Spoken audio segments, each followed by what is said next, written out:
안녕하세요. 김용기입니다. 이번 주와 다음 주에 걸쳐서 연산자 오버로딩 강의를 시작을 할 겁니다. 지난주까지 다형성까지 해서 배웠잖아요. 그래서 뭐 몇 번 말씀드렸지만 거기까지 하면은 이제 객체지향 프로그래밍의 기본에 대해서는 여러분들이 다 배운 겁니다. 자, 이후에 몇 가지 내용들을 더 배울 건데 그 중에 첫 번째가 연산자 오버로딩이거든요. 저는 개인적으로 이 연산자 오버로딩 강의가 뭐 강의가 재밌다는 내용은 아니고 말은 아니고 무슨 얘기냐면 저는 어쨌든 이게 제일 재미있는 내용인 것 같아요. 그러니까 재미있는 이유가 몇 가지가 있는데, 일단은 첫 번째로 여러분들이 지금까지 배운 내용들을 종합적으로 다 잘 이해를 해야 이 코드들을 제대로 이해를 할 수가 있습니다. 그러니까 그런 얘기는 뭔가 퍼즐 푸는 것처럼 나의 이 능력을 테스트할 수 있는 그런 강의 내용이다 라는 생각이 첫 번째로 들고요. 두 번째로는 이게 굉장히 C++에 특화된 기능이라고 생각을 하시면 돼요. 그러니까 예를 들어서 지금 제가 알기로 뭐 요즘에 바뀌었는지 모르겠는데 자바 같은 경우에는 연산자 오버로딩이 없거든요. 그래서 여러분들이 나 C++ 배웠다고 하면은 연산자 오버로딩을 할 줄 알면은 되게 좋다는 생각이 듭니다. 그래서 여러분들이 지금 이 강의 이제 들으시면은 좀 어렵다고 느끼실 수도 있고 교수님 말대로 재미있구나 라고 느끼실 수도 있거든요. 그러니까 저는 재미있게 들으셨으면 좋겠어요. 근데 이 내용을 재미있게 들으시려면 지금까지 배운 내용들이 다 이해가 되셨어야지 될 거라고 저는 생각을 합니다. 그래서 아직 늦지 않았거든요. 여러분들이 앞에서 배운 내용 중에 이해가 안 되는 내용이 있으시면은 지금이라도 빨리 따라잡아서 클라스홈에 얼굴 내놓지 않고 질문을 할 수 있죠. 얼마든지 질문을 해주셔가지고 좀 따라잡아서 이 내용을 되게 재밌게 들어주셨으면 좋겠어요. 참고로 지금 이 PPT 분량이 좀 길죠. 다행히도 이거 한 주에 하는 거 아니고 2주에 걸쳐서 할 겁니다. 제가 파트 1, 2를 안 나눠 놓은 이유는 이게 연도마다 제가 한 주에 진행되는 내용이 조금씩 차이가 좀 있어 가지고 나누기 애매해서 일단 그냥 하나로 뭉쳐 놨으니까 일단 이번 주에 되는 데까지 진행을 하고 다음 주에 이어서 나머지 내용을 진행을 할 겁니다. 좋아요. 그러면 같이 한번 연산자 오버로딩이 뭔가에 대해서 한번 알아보도록 할게요. 자, 순서는 뭐 일단 당연히 지금까지처럼 개요 먼저 이야기를 하고 연산자 오버로딩을 하는 두 가지 방법, 멤버 함수로 하는 거, 전역 함수로 하는 거, 이 두 가지에 대해서 기본적으로 설명을 드리고요. 그 이후에 스트림 삽입 및 추출 연산자 오버로딩, 대입 연산자 오버로딩, 첨자 연산자 오버로딩, 요것들에 대해서 한번 같이 알아보도록 하겠습니다. 자, 개요부터 시작을 해볼게요. 연산자 오버로딩이라는 게 뭔가, 자, 여러분들이 둘 다 아는 내용이거든요. 연산자 뭔지 알죠? 플러스 마이너스 뭐 이꼴 뭐 곱하기 등등 이런 거 연산자라는 거 C++ 시작하면서 첫 시간에 제가 말씀을 드렸어요. 자, 연산자가 이런 거고 그거를 오버로딩 한다는 거예요. 자, 함수의 오버로딩, 오버라이딩이랑 헷갈리지 마시고요. 오버로딩 뭔지 배웠죠? 그래서 어떤 이름의 함수를 이름이 똑같은 거를 우리가 뭐 여러 개 만들 수 있다. 아주 그냥 대충 설명하자면 그게 오버로딩이었습니다. 자, 그러면은 연산자를 오버로딩 한다는 얘기예요. 우리가 이번 시간에 배울 거는 연산자를 오버로딩 하는 방법을 배우는 겁니다. 자, 연산자를 왜 오버로딩 해야 되냐면, 자, 유저 정의 타입 클래스가 있죠. 자, 우리가 클래스를 만든다. 제가 비주얼 스튜디오랑 왔다 갔다 하면서 설명을 할게요. 여러분들도 당연히 켜 놓으셨겠죠. 비주얼 스튜디오든지 여러분들이 사용하는 IDE를 켜 놓으셨을 겁니다. 좋아요. 우리가 클래스를 만든다. 이런 클래스를 만들었다는 얘기는, 자, 저 플레이어라는 게 타입이죠. 이런 타입을 갖는 변수. 우리는 근데 이거를 변수라고 부르지 않았죠. 객체라고 불렀죠. 클래스에서 만들어진 놈은 객체라고 불렀어요. 자, 요런 객체를 만들 수가 있었습니다. 자, 그런데 보세요. P1이 있고 P2가 있습니다. 뭐 요 안에 아무것도 없지만 지금은 그런 거 상관은 없어요. 자, 우리가 어떤 P3에다가 P1 플러스 P2를 하고 싶습니다. 자, 불가능하죠. 자, 이게 왜 불가능한지 이거랑 비교를 해보시는 거예요. 자, 인티저라는 타입이 있어서 변수가 있습니다. 뭐 얘는 값을 지정을 해 놓는 게 적절하겠죠. 2고 C는 A 플러스 B다. 이렇게 우리가 할 수 있죠. 자, A랑 B를 더한다는 건 A에 저장되어 있는 1과 B에 저장되어 있는 2를 더해서 C에다가 대입을 하라는 얘기예요. 그쵸? 그럼 C에 3이 저장이 되겠죠. 이 A와 B는 타입이 인티저죠. 자, 지금 여기서도 얘가 초록색이고 얘는 파란색으로 구분이 되어 있잖아요. 자, 이 인티저, 플롯, 뭐 불리언, 뭐 캐릭터 이런 애들은 우리가 기본 데이터 타입이라고 얘기를 했었습니다. 기억나시나요? 기본 데이터 타입은 내가 아무것도 작성을 하지 않아도 기본적으로 C++에 정의되어 있는 데이터 타입이에요. 그래서 인티저 같은 경우에 뭐 4바이트를 차지하고 있고 이런 것들이 미리 다 정의가 되어 있다는 겁니다. 자, 그런데 이 플레이어라는 데이터 타입은 어때요? 내가 만든 거죠. 얘가 몇 바이트를 공간을 할당해야 되는지는 컴파일러가 미리 알고 있는 게 아니고, 뭐 미리 알고 있다고 얘기하면 좀 애매하지만 내가 여기서 코드를 어떻게 작성했느냐에 따라서 달라지죠.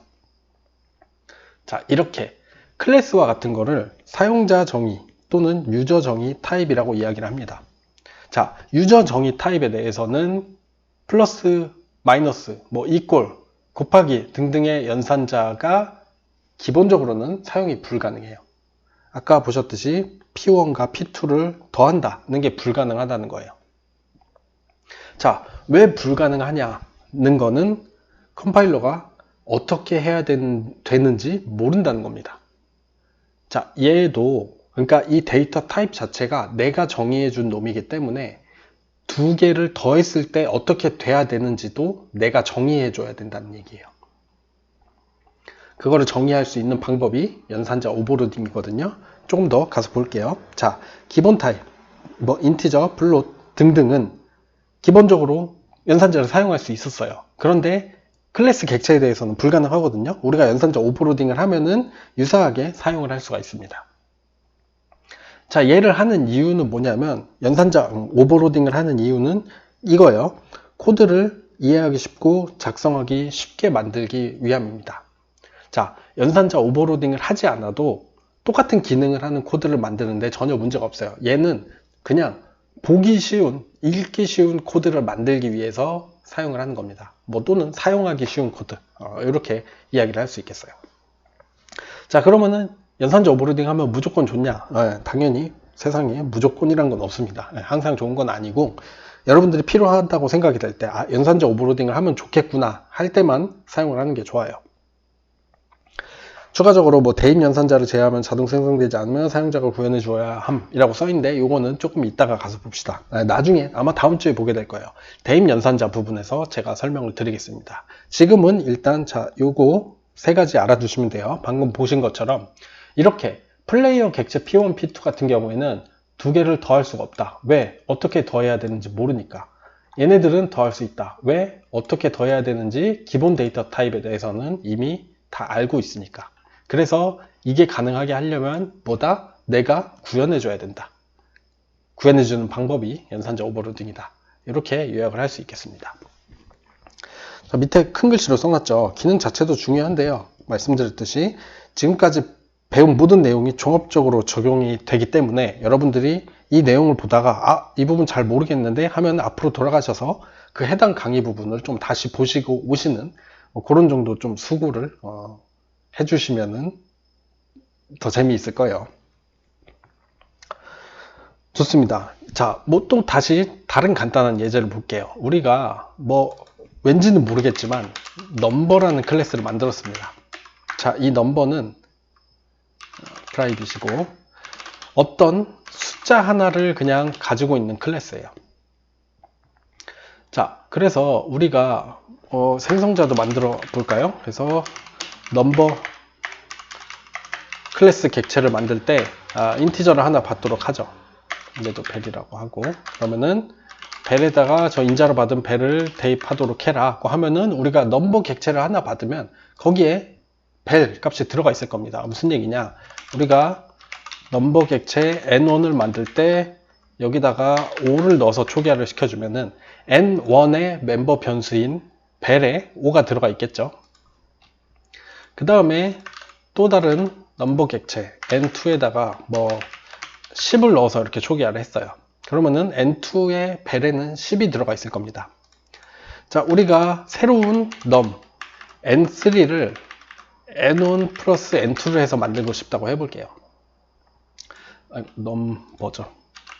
자, 이렇게만 봤을 때 당연히 n1은 5가 들어가 있고 n2는 10이 들어가 있으니까 n3에 15가 들어가 있으면 좋겠어요. 근데 불가능하죠. 네, 아까 말씀드렸듯이 컴파일러는 어떻게 하는지 모릅니다. 자, 우리가 아는 방법은 뭐냐면 이런 거예요. 자, 여기다가 넘버 클래스의 멤버 함수로 넘버 add 해서 또 다른 넘버를 인자로 받도록 해볼게요. 자, 보세요. 반환형이 넘버고 인자로 넘버를 받습니다. 그래서 얘는 뭘 해주는 거냐면 새로운 넘버 객체를 만들어서 반환을 하는데 저 넘버 객체는 내가 가진 밸류랑 저 b가 가진 밸류를 더해서 만드는 거예요. 자, 이 코드 여러분들이 보셨을 때 이해가 되셔야지 됩니다. 이 사이에 복사가 발생을 한다. 이런 것도 알아두시면 좋겠죠.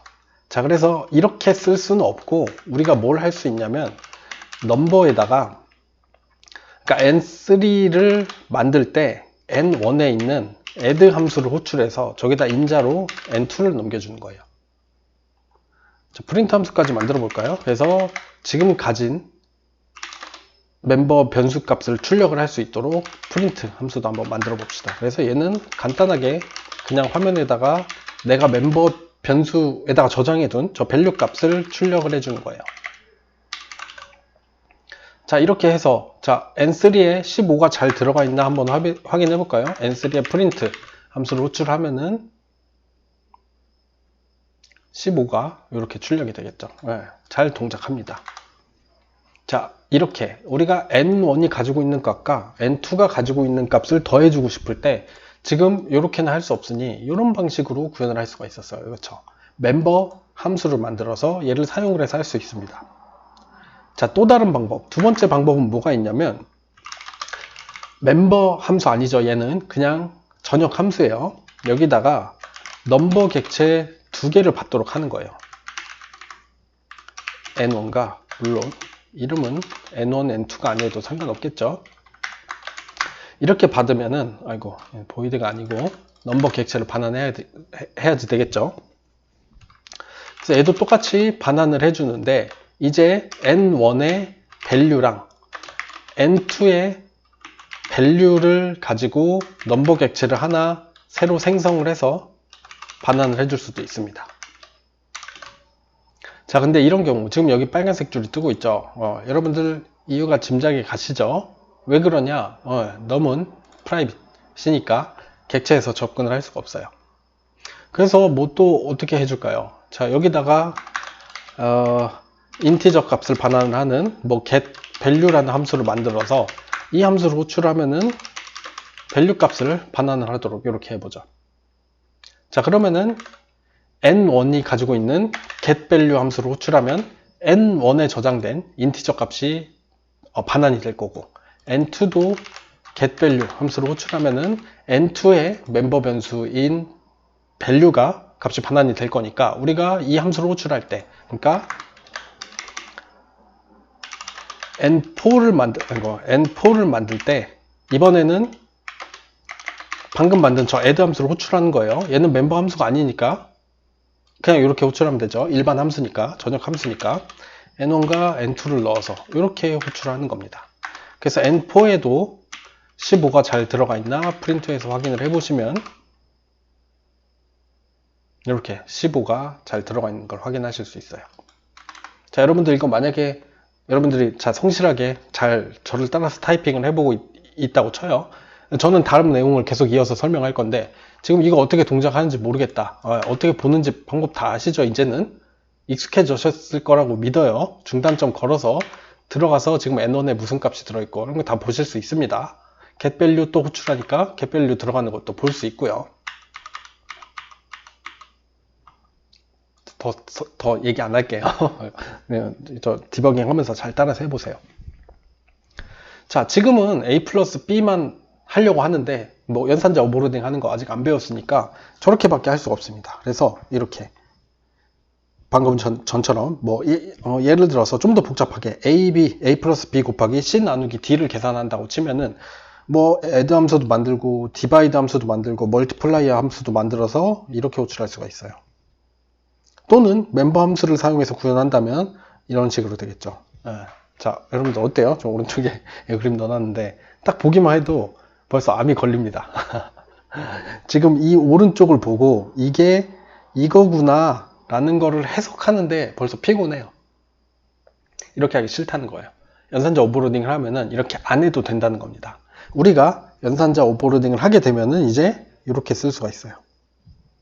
A 플러스 B 곱하기 C 나누기 D 이렇게 할 수가 있습니다.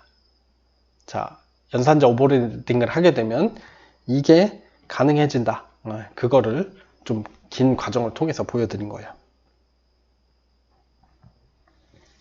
자, 그래서 실제로 숫자 하나만 들어가는 건 너무 간단하죠. 그래서 이번 강의에서는 이 포인트라는 클래스를 사용을 해서 이 연산자 오버로딩을 대부분 설명을 드릴 거예요. 자, 얘는 2차원 좌표를 표현을 하는 어떤 클래스입니다. 그래서 x값과 y값을 가지고 있어요. 그리고 showPosition이라는 함수 기본적으로 제가 만들어 놨죠. 그래서 showPosition 호출하면은 지금 이 멤버에 저장된 x와 y 값을 출력을 해볼 수 있습니다. 그래서 뭐 저거만 보시면은 이제 여러분들 간단하게 뚝딱 하실 수 있으시죠. 포인트 객체 하나 뭐 P1을 만드는데 얘가 2,3에 있다. 뭐 이런 식으로 만들 수가 있고요. 그러면은 멤버에 2, 3이 잘 저장되어 있으니까 show 포지션을 출력을 해보면 이렇게 이쁘게 감싸져서 2,3이 출력이 되는 이런 코드예요. 자, 이후 강의 내용에서는 이 클래스 사용을 할 거니까 여러분들도 이거 타이핑해서 비주얼 스튜디오에 넣어서 확인을 해 보시면 되겠습니다. 그래서 이 예제 코드는 아마 연산자 오버로딩 구현이 된 놈일 건데 일단 한번 보고 넘어가시고 나머지 강의 내용 들은 다음에 다시 돌아와서 한번 더 보시면 좋을 것 같아요. 자, 연산자 오버로딩 하면은 이렇게 코드를 이제 간단히 쓸 수 있게 되는데 몇 가지 제약사항도 있긴 합니다. 자, 제약사항은 뭐냐? 연산의 우선순위를 바꿀 수는 없어요. 뭐 예를 들어서 곱하기가 플러스보다 당연히 먼저 계산이 되죠. 우리가 2 플러스 P3 하면은 당연히 얘가 먼저 계산이 되고 그 다음에 P3가 더해질 겁니다. 근데 우리가 마음대로 우리 이렇게 써도 얘네 둘이 먼저 계산되도록 이런 식으로는 못한다는 거예요. 그 다음에 단항, 이항, 사망 연산자가 뭔지 이따가 한 번 더 설명드릴 건데 그거를 바꾸는 것도 불가능하고요.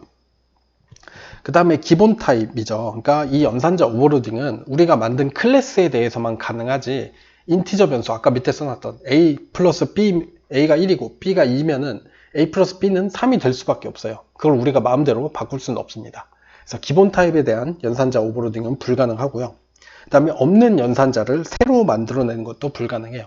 아까 보셨죠? 우리가 할 수 있는 건 이런 곱하기, 더하기 이런 이미 있는 애들을 클래스에 대해서 동작할 수 있게 만드는 거지 없는 연산자를 새로 만드는 거는 안 됩니다.